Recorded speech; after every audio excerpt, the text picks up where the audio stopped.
Saudari-saudaraku terkasih, pada episode ini saya tidak berbicara tentang Santa Teresa atau pengalaman Santa Teresa atau tulisannya, tetapi saya ingin berbagi tentang bagaimana pengakuan dunia terhadap tokoh ini.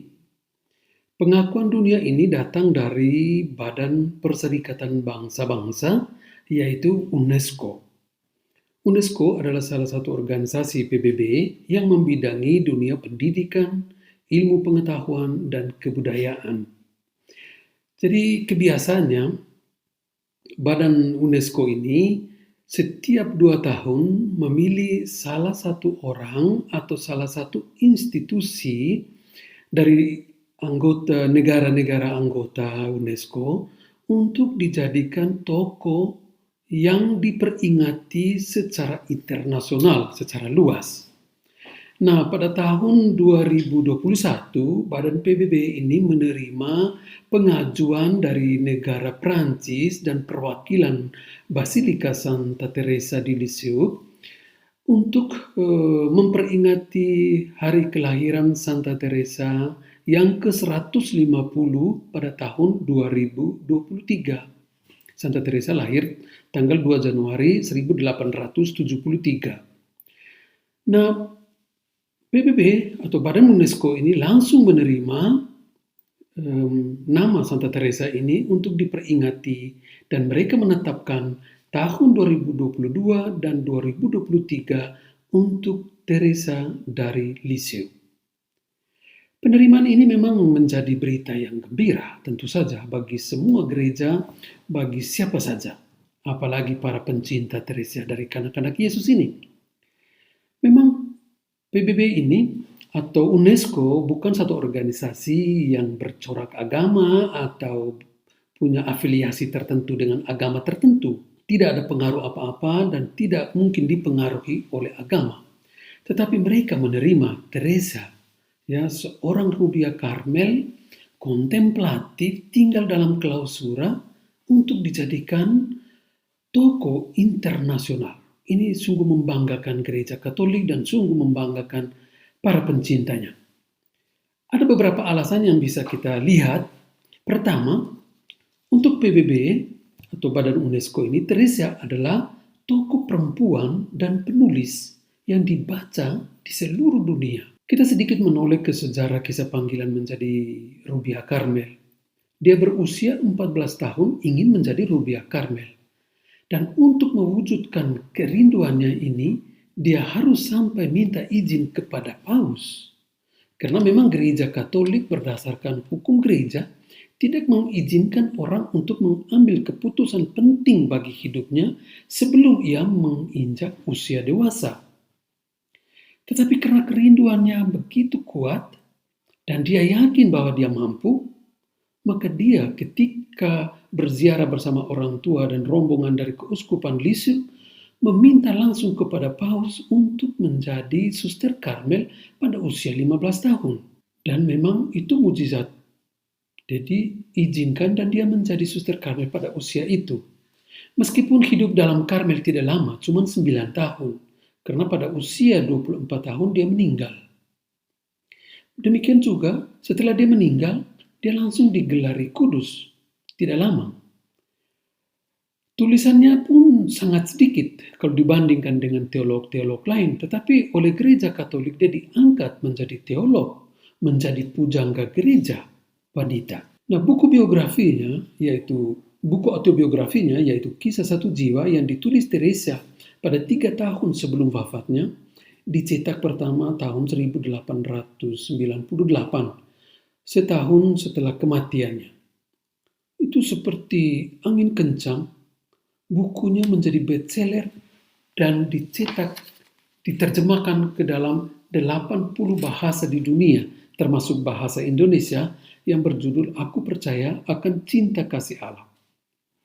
Kisah Satu Jiwa ini menjadi buku yang paling dibaca setelah kitab suci dan menjadi inspirasi bagi para penulis-penulis besar, mulai dari George Bernanos sampai Paul Claude, dan juga menjadi inspiratif inspirasi bagi para penyanyi, pencipta lagu, drama, film, opera, dan lain-lain.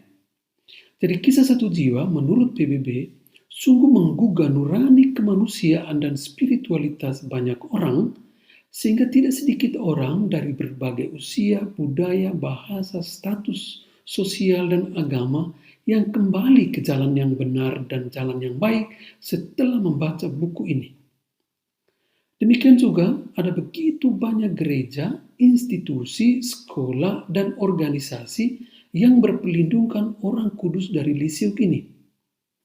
Dan sejak peringatan 1 abad wafatnya, yaitu tahun 1997, jumlah peziarah ke Basilika Santa Teresa di Lisieux terus meningkat. Sehingga oleh PBB meyakini bahwa Rubia Karmel ini, Rubia yang sangat sederhana ini, sungguh menjadi saudari bagi semua orang dan untuk semua orang. Yang kedua, bagi UNESCO, Teresa adalah teladan dalam pendidikan, ilmu pengetahuan, dan kebudayaan. 3 aspek ini bisa ditemukan dalam diri dan hidupnya. Melanjutkan dasar pertimbangan dari UNESCO ini, Rektor Basilika Santa Teresa di Lisieux, Pater Frey, katakan bahwa Teresa adalah pendidik. Ia mendidik para susternya tentang kebebasan batin. Orang yang batinnya bebas, dia akan bisa menanggapi panggilan Allah untuk hidupnya juga dengan bebas. Dan dimensi edukatif ini sangat jelas dan sangat kuat di dalam manuskrip dan dalam surat-suratnya. Ia mengajarkan kepada kita teladan kesetiaan kepada Allah meskipun mengalami aneka macam tantangan. Yang ketiga, Teresa adalah saksi cinta universal. UNESCO tegaskan bahwa Teresa adalah teladan cinta dan cara mencintai yang bermartabat. Ia adalah pesan universal untuk cinta dan perdamaian bagi dunia. Hal ini merujuk pada apa yang ditegaskan Gereja Katolik tentang gadis remaja dari Lisieux ini. Ia digelari Doktor Pujangga Ilmu Cinta oleh Paus Yohanes Paulus II pada 19 Oktober 1997. Dalam surat apostoliknya yang ditulis dalam rangka pergelaran ini, Paus asal Polandia ini menulis demikian, Doktor Ilmu Cinta, sebagai gelar resmi bagi Teresia. Ia menjadi salah satu dari 36 doktor atau pujangga dalam Gereja Katolik dan satu dari 4 pujangga atau doktor perempuan. Selain Santa Teresa dari Yesus, Santa Catarina dari Siena, Santa Idelgardis dari Briggen. Santa Teresa sungguh menulari ilmu cinta dan cara mencintai yang baik, benar, dan bermartabat. Karena cinta berdimensi universal, maka cinta dan cara mencintai bisa diterima oleh semua orang yang berkehendak baik. Ia adalah saksi cinta itu, saksi cinta universal. Sehingga cinta baginya adalah dapur bagi lahirnya damai, penghargaan, penghormatan terhadap hak setiap pribadi, dan pertumbuhan kemanusiaan yang bermartabat. Pengakuan universal ini membuktikan bahwa mencintai dan dicintai adalah hak dan kewajiban setiap pribadi. Siapa saja bisa menimba dan mempraktikkan cinta ini dalam hidupnya. Bagi Teresa, tidak ada seorang pun yang tidak rindu untuk dicintai, dan siapa saja diberi kapasitas, kemampuan, kesempatan untuk mencintai sesamanya dengan hati. Spiritualitas jalan kecil, cinta, dan kepercayaan yang total adalah panggilan bagi semua hati di segala tempat, ruang, dan waktu. Keempat, Teresa adalah wanita pembawa damai. Ada 2 dasar pemikiran soal ini. Pertama, karya tulis dan ziarah religi Teresa keliling dunia. Religi Teresa ini sudah kurang lebih 30 tahun terakhir ini keliling dunia, dan itu menurut UNESCO merupakan promosi untuk perdamaian dan rekonsiliasi bagi semua hati. Kedua, menurut catatan sejarah, bahwa selama Perang Dunia Pertama, Biara Karmel di Lisieux menerima ratusan surat permohonan doa perdamaian dengan pengantaran Santa Teresa dari Lisieux dari para tentara yang sedang berada di medan tempur, terutama tentara Prancis dan Jerman. Nah, UNESCO yakin bahwa doa permohonan untuk damai seperti ini selalu dan akan terus dimohonkan bagi dunia dewasa ini. Poin yang terakhir, Teresia berhubungan dengan panggilan ekologi integral. Memang poin terakhir ini mungkin tidak banyak orang kenal, tetapi UNESCO yakin akan ketokohan Teresia dalam hal ekologi integral. Pandangan dan pengalaman Teresia akan ciptaan sungguh inspiratif bagi masyarakat dunia dewasa ini untuk bertanggung jawab merawat ciptaan. Sejak kecil, Teresia sudah mempunyai relasi istimewa dengan alam ciptaan yang dialami sebagai kasih tangan Allah. Buku dan puisi-puisi Teresia dipenuhi dengan simbol dan ungkapan simbolis tentang tangan kasih Allah. Pengalaman kontemplasi akan ciptaan membuat Teresia memiliki pandangan integral tentang pribadi, tentang manusia dalam rumah bersama, dalam dunia. Allah memanggil setiap pribadi bukan hanya untuk kembali kepadanya, tetapi lebih daripada itu juga dipercaya oleh Allah untuk menjaga, merawat, mencintai ciptaan secara bertanggung jawab dan bermartabat. Paus Fransiskus dalam ensikliknya Laudato Si menjadikan Teresia sebagai salah satu tokoh inspiratif dalam hal ekologi integral. Kita kutip salah satu penggalannya. Paus menulis demikian. Contoh Santa Teresa dari Lisieux mengajak kita untuk menapaki jalan kecil cinta untuk tidak kehilangan kesempatan agar ada sebuah kata yang ramah, untuk satu senyuman, untuk satu gestur kecil apapun yang memancarkan damai, pengampunan, dan persahabatan.